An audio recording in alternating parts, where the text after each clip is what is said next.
This episode of Harvey Brownstone Interviews is brought to you by the Harvey Brownstone Talk Show Blend Coffee, available at hollywoodblends.com.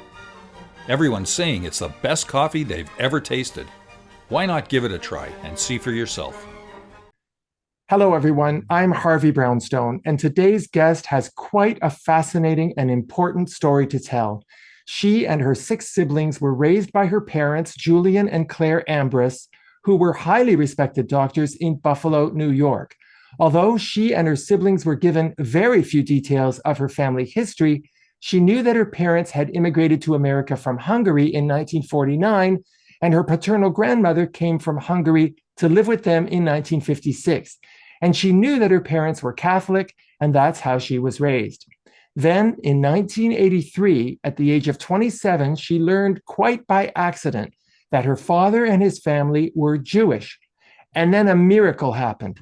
Following a house fire in 2011, a box full of important documents and photographs that had been hidden away somehow survived.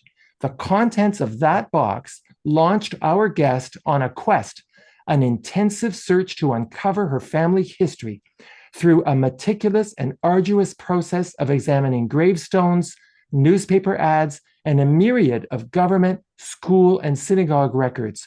Her search for the truth, beginning in the Austro-Hungarian Empire in the 1700s, ultimately allowed her to piece together the astonishing saga of her Jewish ancestors, the Politzer family, a family of doctors, lawyers, entrepreneurs, writers, musicians, art collectors, and philanthropists.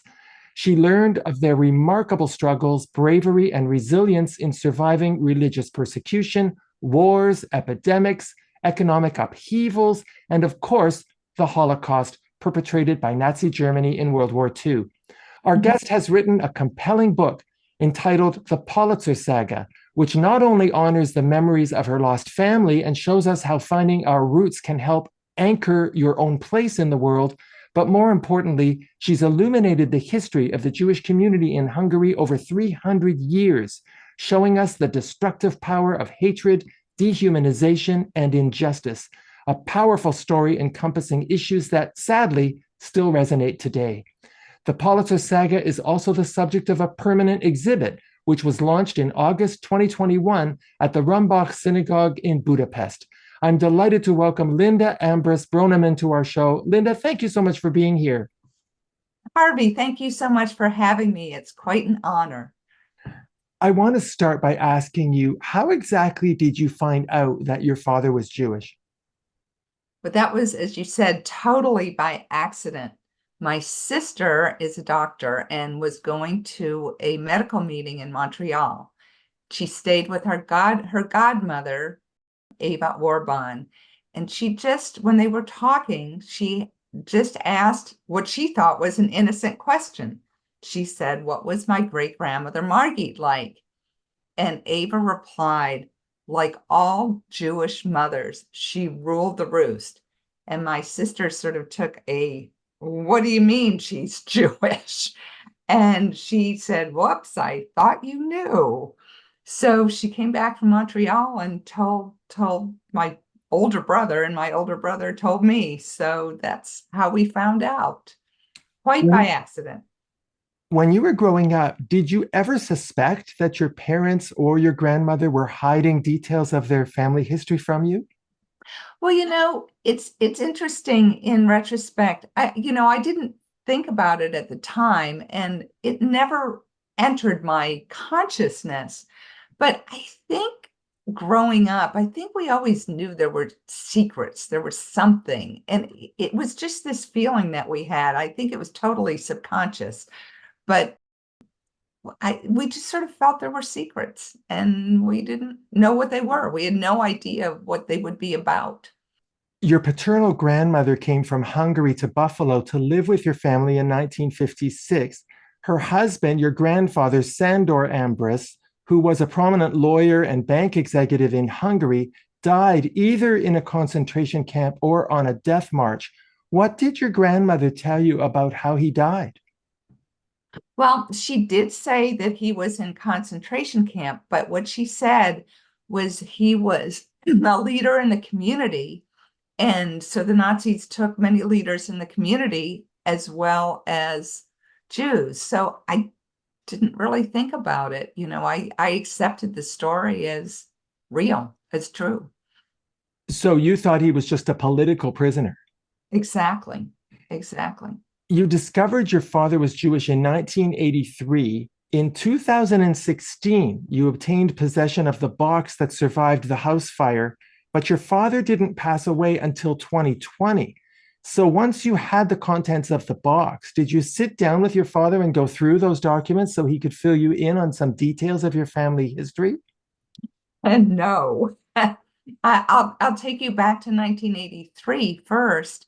When I first found out, I confronted my mother, and my mother told me that yes, that was true, but my father would not say a word. There was still this complete web of secrecy that was just impenetrable. So when it came to actually even, I traveled to Budapest with them in 1990 and learned a little bit more from my mother. But again, my father wouldn't say a word. And then later on, I think I think it was just this wall that was built up, and we just felt like we couldn't ask him those questions. So even with the box and the fire, and my father was, going through a lot of grief. My mother died as a result of the fire. And so I don't think we wanted to add on to that grief. And so no, we never asked him. And he was getting older, and he just he wouldn't go there. He would never admit to us that he was Jewish. Never talked about it. That is just so sad. And I'm so very sorry about the passing of your mother in such a terrible way. Yes. It was probably the two hardest weeks of our lives, because she was in coma for 2 weeks, and it was awful. In May 1944, your father, Julian Ambrus, was sent to a forced labor camp. In October of that year, he and 5 other prisoners somehow managed to escape from that camp, and he went into hiding with your mother. But then in January 1945, he was captured by the Russians and sent to a Russian POW camp. Did he ever talk to you about those experiences? Well, what's interesting, he never told us about the first camp. That was completely, not discussed. Again, I think because it was a Nazi labor camp. But he did talk a little bit about the Russian camp that he went to. But my father was one of those who he exaggerated the truth sometimes, many times. My mother would always say, that's not quite the way it happened. And I think what he told us was that he was a medical student, and he made friends with the woman doctor at the camp, and she sort of slipped a secret that they were supposed to take a train to Siberia the next day. And so she helped them escape. And the way he described this escape, I think he took it from a Hogan's Hero episode. It was funny, but it wasn't so funny. But I learned the truth from my mother's best friend, who was the one who she had saved. And she had been in love with a rabbi. And when they were captured by the Russians, he was with the rabbi and a few other people. And apparently the rabbi, what happened was they knew they were going to be shipped to Siberia. I think that part was true. But the rabbi sort of just started speaking in all different languages, trying to figure out if the Russians could understand them. And finally, he spoke in Yiddish, and one of the Russian soldiers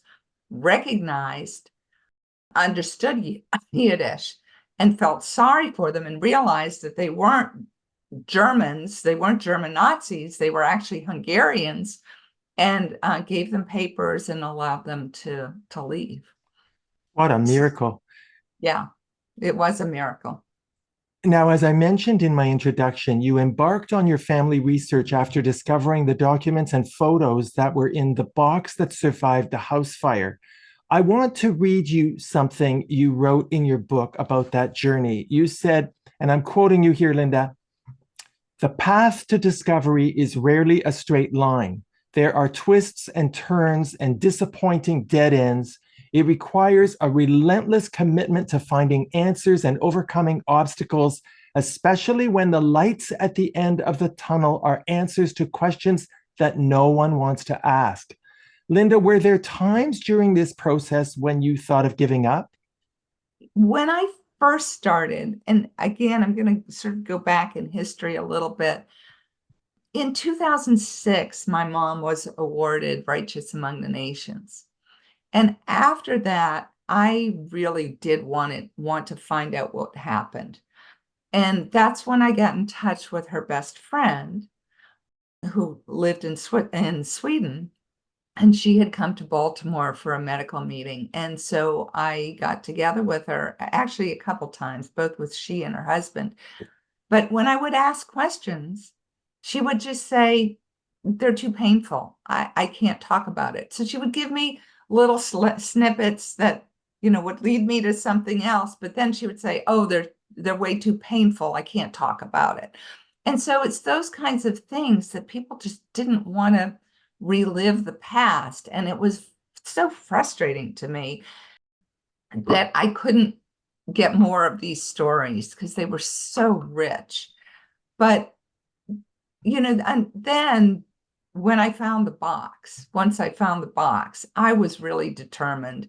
And just miracles happened to me, being introduced to András Kozycki, a Hungarian lawyer and sociologist who was just such a brilliant sleuth. He was amazing.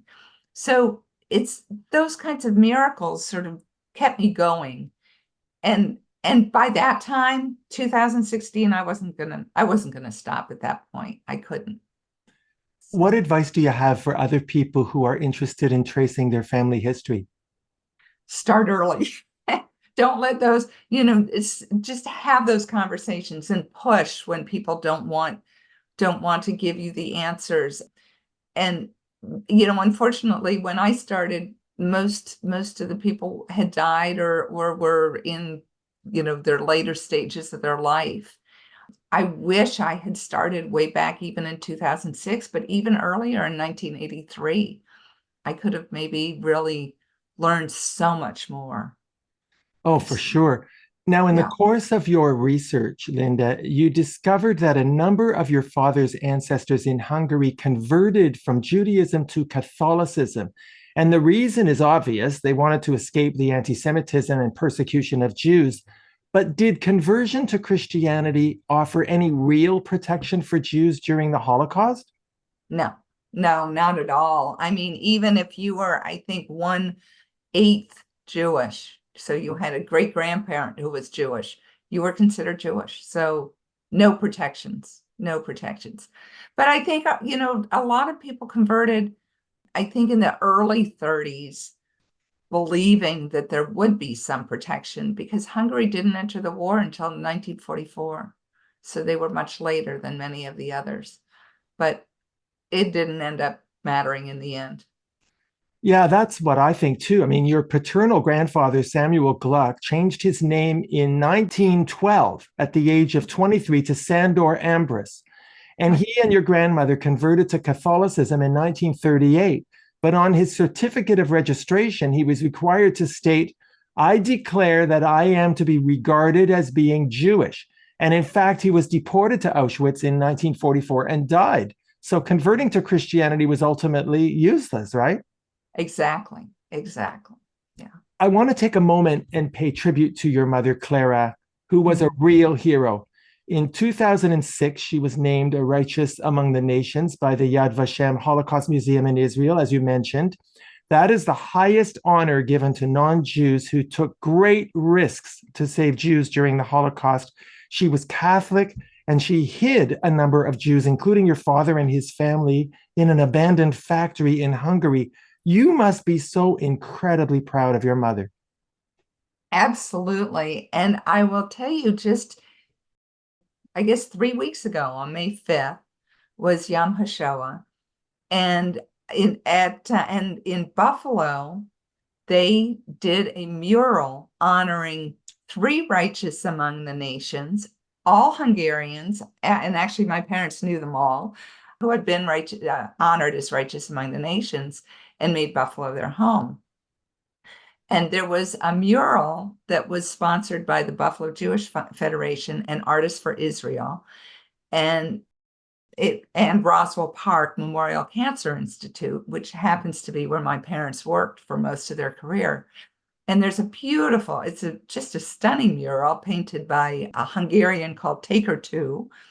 And they did the unveiling of the mural on May 5th. And we were there, and I gave a speech for my mom. So it was really just such a heart-rendering day. It was amazing. She was such a humble woman. Do you think she would have enjoyed that event? Well, I say in my speech what I think she would say, you know, she would be just so humbled by it. And she would say, I shouldn't be on this mural. She would say, I was no different than any other ordinary person. And she would say she was just like any other mother. She struggled to balance career and family life and so on. But, one of the things that was amazing, and I said this in my speech, when she was honored as righteous among the nations in 2006, she had already been suffering from Alzheimer's for many years. And so I'm not sure she really understood what was going on. But when one reporter, there were many reporters there hovering around her, asking her questions.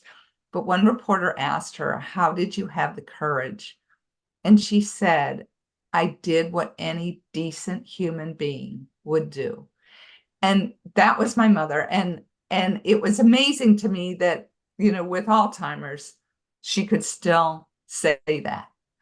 And I think with the mural, she would say that, every person, no matter what their color, what their religion, what their economic status, every person should be treated with respect and dignity and compassion. And I said, again, I said this in my speech, I said, if the mural could inspire others to treat everybody that way, then I think she would be proud to have her face up on that mural. And she so deserves it. Well, here's the thing that really stuck in my head. When your mother was given her certificate by Yad Vashem, she was not well. So your father delivered her acceptance speech on her behalf, but he failed to disclose, even at that point, even in that setting, that he was Jewish and that she had hidden him. What do you make of that? Well, what's interesting, he took the speech and he made it sound like he was part of hiding people. So my father was a master at deflecting things. And I think he could just totally deflect any kind of suspicion that he was Jewish. But again, when I spoke with my mother's best friend and some of the things that I learned that he was there, but he also was very instrumental. His family was wealthy and very well connected. And he did use his connections to try to get people safe hiding places, because there were many people that rotated in and out of this shuttered factory complex where they were hiding people. But, also, I found a lot of details from a book that was written by my father's cousin, who wrote a book about his experiences during the Holocaust. And he was also one that she didn't save during the Nazi persecution, but when the Russians came in, then his family ended up moving to the factory also. So a lot of details I got from his book. So piecing together the details was amazing. And just her courage and bravery was remarkable. Were you ever able to find out how many relatives your family lost in the Holocaust? Well, I know that there were at least 30. And actually in my book, on the last page, I list their names and give tribute to their memory. But there could have been over 60 more, because there were names that of family members who lived at that time that I found out about, but I never, truly found out when I know they died around that time, but I don't know how they died. So it could be 60 more. Just the numbers are, no matter what, the numbers are awful. They're amazing. Yeah, it's Yeah. unspeakable what happened. I Yeah. want to mention that your parents, who were both highly respected doctors and researchers, were inducted into the Hungarian Academy of Sciences, and you went to Budapest with your parents in 1984 and 1990. Tell us about your experiences in Hungary with your parents. Well, it was interesting. In 1984, we were only there for a very short time. I think we were not there for more than 2 days.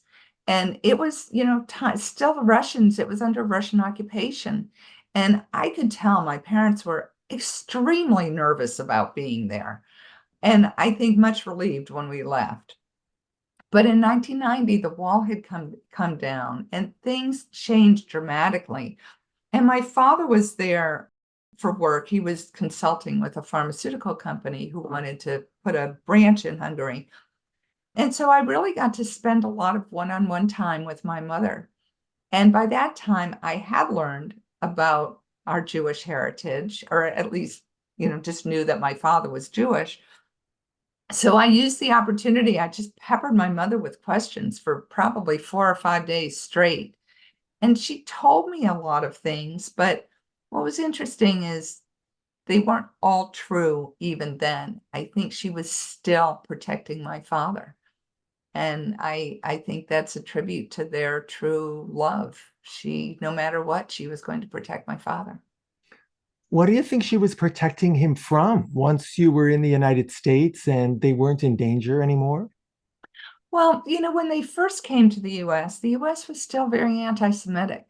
So it was, it was, and I think my father built up a story that, he was Catholic and he didn't change that. And she didn't want to disrupt that.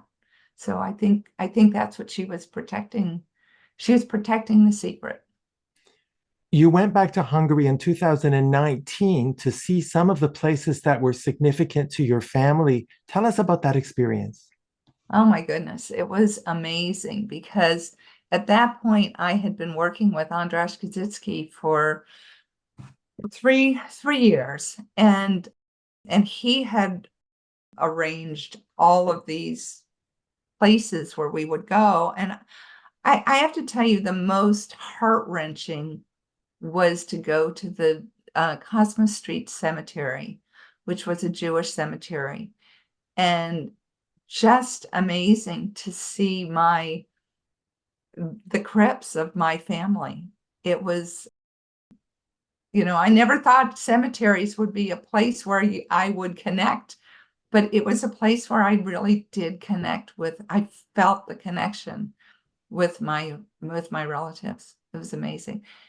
And I will say, a huge surprise on my family crypt was that my grandmother's name was inscribed there. My grandmother had died in Buffalo and was buried in Buffalo. To see her name on that crypt, first of all, it meant, I'm sure her sister did it, and her sister at that point had no money. So for her to put the name on that crypt was a big, big deal. But then what it really just hit me was my grandmother was a Jewish woman who loved her religion and loved her country. And to see her name there was just astounding.